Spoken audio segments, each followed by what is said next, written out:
Hi, everyone, and welcome back to the third part of the UCSC Campus Resource presentation. I hope that you had a nice break, and thank you for being patient with me and for sticking around for this long. I hope that you have been learning important information and that you are enjoying my presentation. So for this part of the presentation, I will be covering the RCs, which are the resource centers on campus. Um, let's get started. So the resource centers or RCs comprise of the four ethnic resource centers, the Cantu Queer Center and the Women's Center.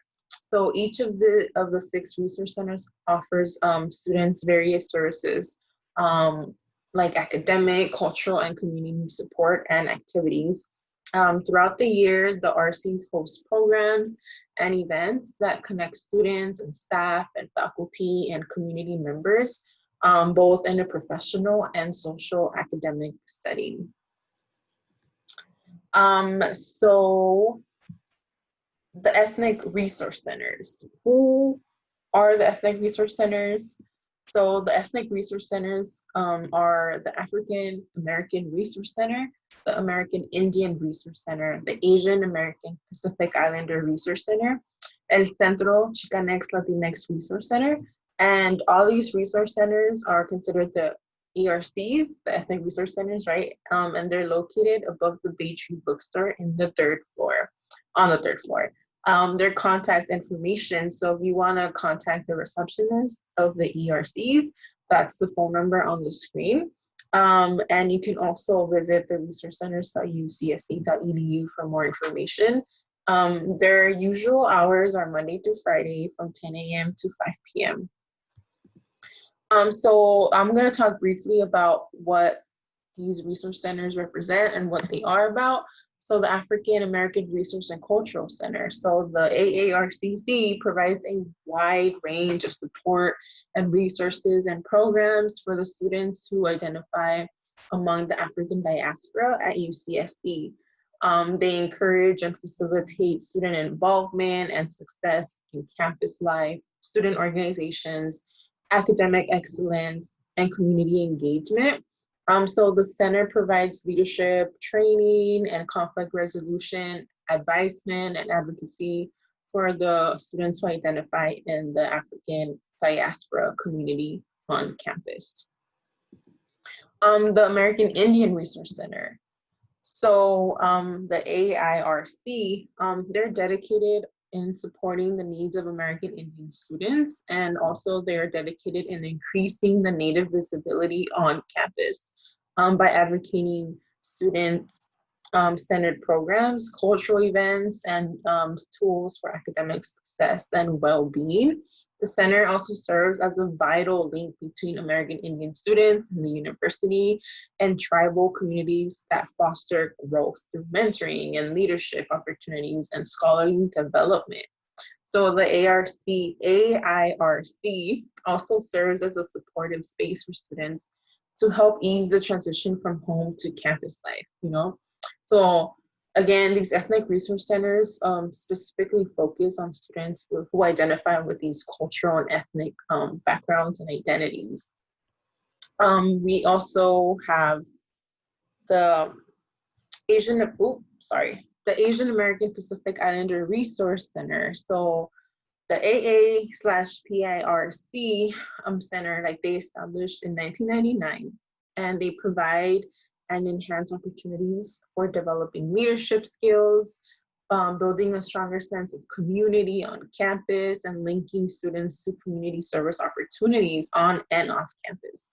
Ultimately, the AAPIRC, they offer education and dialogues on issues that are affecting the Asian American Pacific Islander community.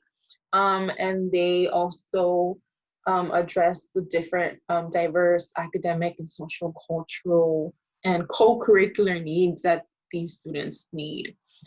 Students can also gain leadership experience through internships and volunteering opportunities and just participating throughout the program. And again, all these ethnic resource centers host events and workshops that students can attend and learn more about.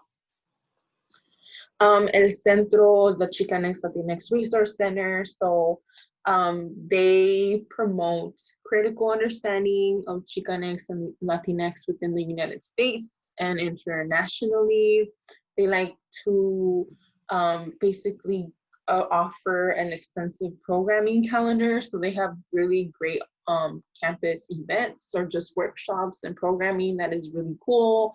They want to promote cultural affirmation and social justice values and community service within the Chicanx Latinx community. Students who attend the activities, they tend to gain insight in the cultural dynamics and social and political processes, and the historical significance of the contributions that the Chicanx and Latinx community have made in the US and in the broader world community. So these 4 ethnic resource centers, they're like a hub for the different students on campus who want to find community within their own ethnic background. They can check these centers out. You can check these centers out. Again, they put on really dope activities and cultural events and stuff like that throughout the year. So make sure you check them out. Also, if you don't identify with all, like maybe you only identify with one ethnic resource center, it does not mean that you can't attend the other events from the other ethnic resource centers. If anything, I would encourage you to attend those because you can meet other people outside of your ethnic community, which is important, right? You always want to build solidarity among different folks, get to know people's different cultural experiences and differences. Like, this is a great opportunity for you to also build friends and networks and stuff like that. So keep an eye out. Again, use your UCSC email, student email, to keep updated on the events that they will be putting out.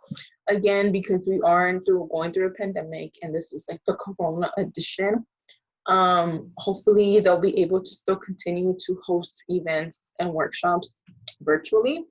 So keep an eye out for that. Also, we're going to talk about the Lionel Cantu Queer Center. This is so cute. I love this slide. So the Cantu Queer Center. So the Cantu Queer Center is a nexus of support and advocacy for the LGBTQI+ community at UCSC. They create co-curricular experiences, again, with students and staff and faculty, and they want to build more inclusivity on campus for queer and trans people / students. They do this through providing programming and providing workshops and access to knowledge and resources, and they want to create dialogues that enrich the lives of queer and trans community members, and they serve all aspects of their identities. They talk about all aspects of their identities. It's a very inclusive space, and they really just advocate for the LGBTQIA+ community. They're located at Merrill College. And again, because we are accessing a lot of resources and spaces remotely, they are not accessible physically right now, but they are still available online. If you want to find them though, physically, once the school opens up, you can click on this link on this presentation for the map directions, because sometimes it can be a little tricky to find them. But if you want to know more information about the Cantu Queer Center, you can contact Jay Ortiz, fr@ucsc.edu, or R. Hernandez. And then I also included the website link if you want to know more and want to visit their website. The Women's Center. So the Women's Center is also a pretty cool center. The UCSC Women's Center, they affirm and want to create space for all women, their dignity and the diversity in women. The center, they want to challenge, the center continues and challenges feminist traditions by creating community space and an all women empowerment of all women and their allies. And I think this is really cool center. Like, I've been to the Women's Center multiple times too while I was a student at UCSC. The thing about the Women's Center is like they're the resource center among the RCs that is not on campus. They're actually located off campus at the Cardiff House. I provided the address on the slide. You can also visit the website. You can just Google Women's Center, and I can also provide it on the slide. I can include it once I'm done with this presentation. And you can also get directions to the Women's Center. There's buses that you can take, so it's an informative schedule and a step-by-step informative a map in a way to help you get to the Women's Center. Their hours are there. If you are a woman or identify as a woman, this is a cool resource for you to attend or to just check out. They are, again, working on a remote basis, so any session or consultation will be through Zoom or through any online virtual like software or function. So I mentioned Slug Support in the beginning earlier on the last presentation when I talked about the food pantry, and that it was part of the Dean of Students Slug Support program. So what is the Dean of Students Slug Support? So Slug Support is a really cool, also very cool resource on campus. The goal of the Slug Support program is to identify students of concern and develop an action plan that focuses on retaining the student through provisional support and resources. So some of the services that they offer is like swipes for dining hall, because Slug Support really focuses on preventing food insecurity and or addressing food insecurity. So if you are not able to access food, the Slug Support program can be a place for you to be able to go, and they can provide you with some dining hall swipes if you don't have a meal plan. They also help with temporary emergency housing. So if you abruptly like just lose your housing, the Slug Support program can be a place you can go to get that emergency housing, and they can help you, again, create a plan to help you get back on your feet and or find a new housing situation. They also provide emergency funds, so they provide financial support.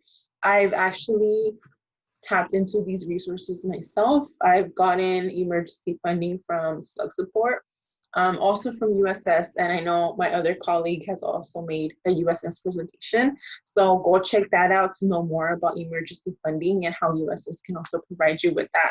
Slug Support and USS work closely together to help students get that financial support when they need it. Like I mentioned earlier too, they provide that. Actually they have the Slug Support pantry, but they also have a snack pantry. So when you go to their office, they also have a variety of snacks: goldfish, Rice Krispie, candy. These are really delicious snacks, and I really like to get some when I'm around there. They can also do referrals. So if you want to get referred to another campus resource, they can help you and advocate for you, and or they can also refer you off campus to other referrals. Also, this is a really cool thing that they are doing right now that they call the Slug Support COVID-19 campaign. So they're actually providing resources still financially for students during this pandemic, and they're actually raising money to be able to support and continue to support these students. So if you are home, you don't have to be on campus or in Santa Cruz. If you are struggling, if you need any financial support, if you are facing food insecurity, the Slug Support program can be a program that you can hit up to talk about your needs and your, what you want them to help you with, and they can help you figure out your situation. So please hit them up. They're a really great resource, and I also recommend them. Like I said, I've gotten resources from them as well. So their hours are from 9 a.m. to 5 p.m. Monday through Friday. So the contact information, you can contact the Dean of Student Office, which is the number that I provided there. You can also look up these websites. The website is like deanofstudents.ucsc.edu if you want to know more information. And if you want to email someone, that's basically the same thing, deanofstudents@ucsc.edu. Okay, now services for transfer and re-entry students, also known as STARS. So STARS is a really dope resource too on campus. So STARS, they provide culturally responsive support for transfer, re-entry, veteran students, as well as students who do not have a traditional family support due to experiences of foster care system, or students who've dealt with homelessness, abuse, or who have parents who have been incarcerated, and or other factors that are impacting their family life. They provide produce and food as well. There's been times when I get emails from stars letting us know that they've gotten a donation from like a market or the farm on campus, and they provide free resource, like free produce for you. So again, keep an eye out for those emails at your UCSC email. They also have a computer lab, and you can do printing there. Also, I forgot to mention, you can also print at EOP. Again, though, because we are going through a pandemic and everything is remotely, those services are obviously put on hold. But when you do go back to school, that ever becomes an option, just know that you can use the computer lab at STARS and print there. Also, there's a computer lab at the ARC Center at EOP. You can also print there as well. They have group study rooms. So if you want to book and a study group, if you want to book a study room in the STARS lounge and area, you can. If you want to get a group of your friends to do a study session, you can book that room. You just have to email the STAR peer at ucsc.edu to book that room. There's also drop-in tutoring, which is sponsored by LSS, which we talked about in the first segment of this presentation. If you want to go revisit that, you can. But yeah, they also offer that drop-in tutoring if you need any academic support. And they also have STARS. STARS also has counselors. So if you want to talk to a staff member, an adult, if you want to talk about, how you can access more of these resources, or if you just need some guidance and mentorship, the STARS counselors are there available for you to talk to. You have to create an appointment to, you can use a Slug Success, which I talked about in the last second session. So you can refer back to that if you want to, or you can just email ucscstar@ucsc.edu, and hopefully somebody can reply back to you and help you book an appointment with the STARS counselor. Their hours are from 9 to 5, Monday through Friday. So they're a really good resource. If you're a transfer student, this is a place for you to go and talk to and get to know people. I've had amazing friends and friendships out of STARS. They also host a variety of workshops and events throughout the year that are catered to re-entry and transfer students and all these non-traditional students, right? So again, keep a lookout for these emails and their emails through your UCSC student email. And the Career Center. So the Career Center on campus. So basically, the Career Center is there to help you with student employment, right? Internship opportunities. They do coaching. So if you want to do a job interview, they can coach you through that. They also host events and workshops, and they offer undergraduate research opportunities as well. They also have this software, this program online that's called Handshake, where you can look for jobs and you can kind of create a profile. It's pretty similar to LinkedIn, but this is the UCSC Career Center version.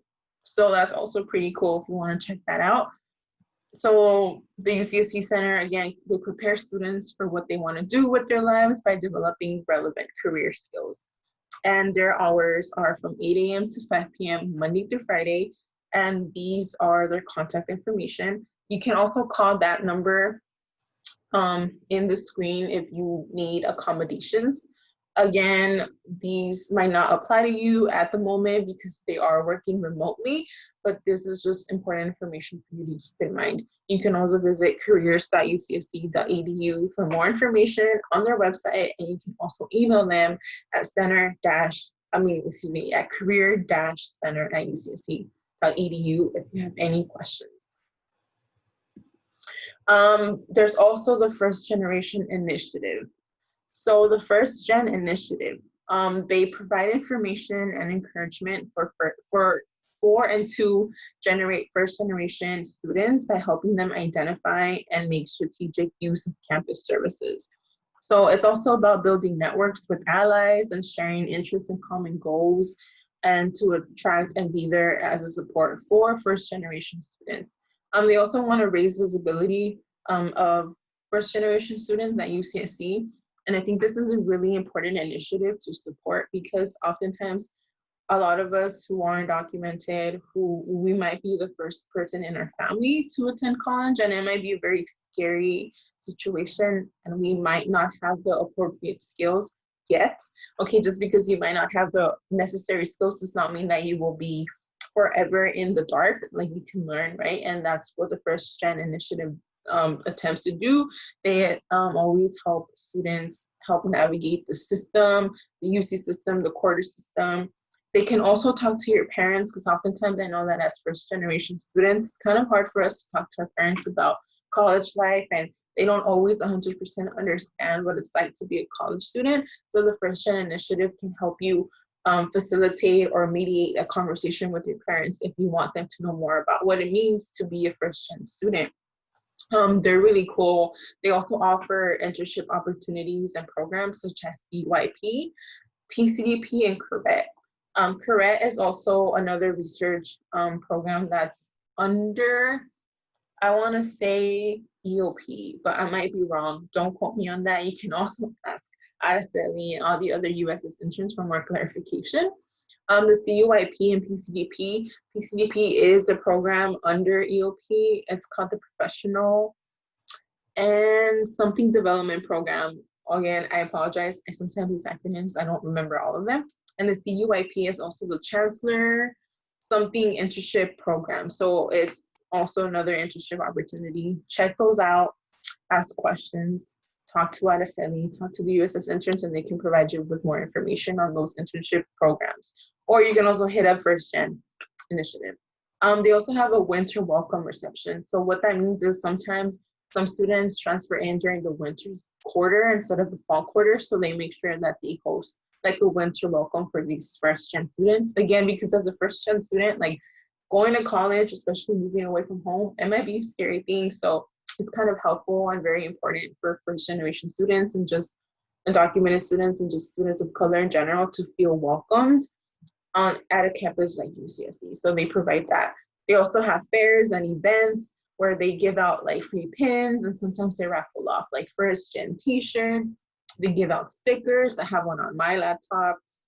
Again, they also offer research opportunities, and they also offer funding for an initiative idea. So if you have an idea for an initiative, like, oh, we should have like conversations of safe sex or something, I don't know, like an initiative like being the older sibling and first gen student and et cetera, like if you just have an idea of an initiative, like you can pitch your idea to the First Gen Initiative program, and they can possibly provide funding for you to create a campaign. So I think that's really cool.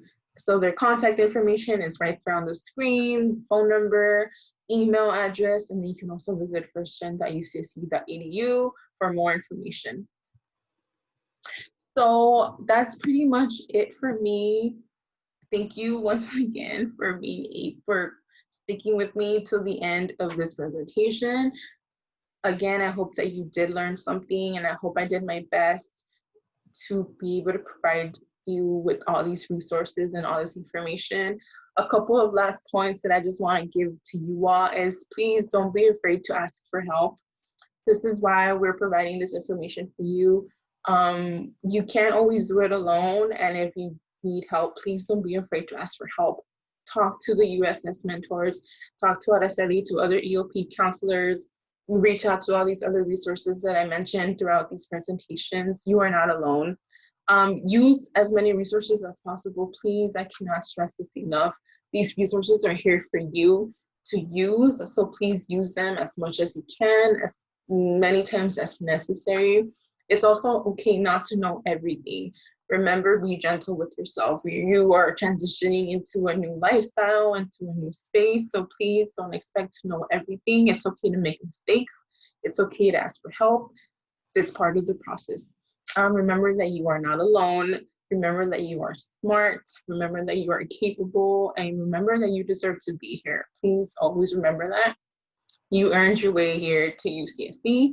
And honestly, just make the best out of your time here at UCSC and have fun, because next thing you know, you're going to be graduating and you're going to like miss being on campus and with your friends. So when times do get tough, remember to outreach, well, not to outreach, but remember to reach out to the academic resources on campus, to your peers, to your counselors, to your student orgs. Just remember to reach out. You are not alone.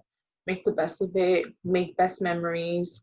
And I hope that you have a great time in the rest of the extended orientation. I hope you have a good time at your time.